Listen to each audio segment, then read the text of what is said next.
a quiet village called Millford, there was a truth no one dared to challenge. A truth whispered from generation to generation.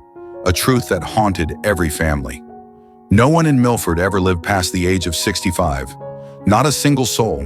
For a young boy named James, that truth felt like a ticking clock.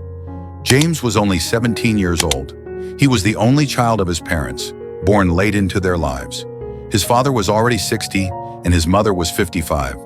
From the day James could understand words, he heard the same sentence again and again, that in their village, life ended early. As James grew older, that sentence grew heavier in his heart. It no longer sounded like history. It sounded like a warning. Every night, James lay awake staring into the darkness, counting the years. 5 years for his father, 10 years for his mother. And then what? The thought crushed him. He wasn't ready to lose them. He was still young, still learning life, still needing their guidance, their voices, their love. Fear slowly turned into worry. Worry turned into sleepless nights. And sleepless nights turned into one burning question. Why? One evening, unable to hold it in any longer, James sat with his parents. His voice trembled as he asked, "Mom, Dad, is there no way to stop this? Is there no solution? I don't want to lose you so soon. I'm only 17. His parents exchanged a long, painful look. Then for the first time, they told him the full truth. They explained that long ago, before even they were born, the 4 founding fathers of Millford broke sacred rules set by the ancestors. Rules meant to protect the land and its people. As punishment, the ancestors withdrew a divine gift from the village, a gift known as the glowing light. That light was the source of long life, peace, and joy. When it was taken away, death began arriving early. And from that day on, no one in Millford ever lived beyond 65. James felt his chest tighten. Then he asked the question no one had ever dared to ask. How can we bring the glowing light back? His parents froze.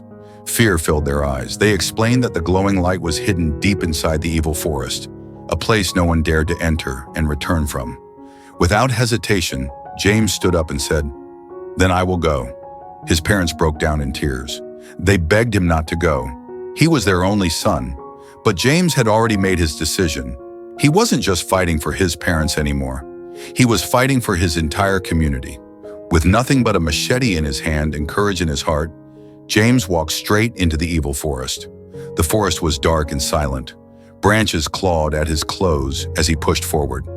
Fear followed him with every step, yet he did not turn back. Deep in the forest, James saw an old man sitting by the path beside a bucket filled with water. The man looked weak and exhausted. James stopped and asked gently, "Sir, should I help you?" The old man lifted his eyes, nodded, and said, "Yes, my son." James picked up the bucket and followed him to a small house hidden within the forest. Inside, the old man asked, "Why are you here, young man? Aren't you afraid?" James replied calmly, "No, sir. I am here to save my community from dying too early." The old man listened as James explained everything, the curse, the ancestors, and the glowing light. When James finished, the old man held his hand and said softly, "My son, your problem has already been solved." James was shocked. How?